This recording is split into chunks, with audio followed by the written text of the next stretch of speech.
Hey guys, and welcome back to this channel. In this video I'll be showing you guys how you can create this really cool Vogue video edit on CapCut PC.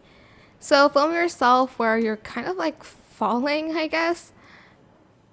So I'm just gonna use this video and I'm just going to like maybe pause it here.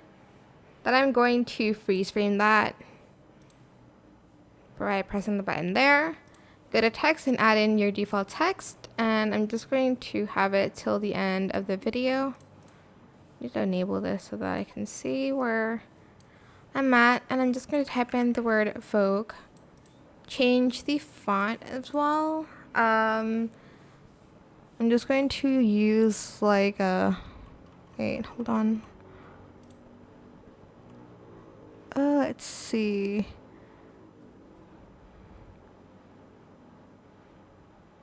Maybe this Baskerville one. I know it's not like the Vogue font, but like I'm just gonna use that. You can add in a shadow if you'd like to. If not, just I guess place it down here a little bit.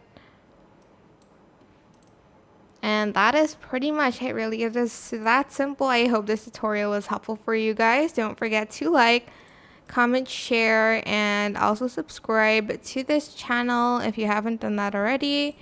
If you have any more questions, just leave it in the comment section down below, and I will try my best to answer them all for you guys. And if you found this video helpful, please click the thanks button above the description box down below. That is it for this video. Thank you so much for watching. Bye.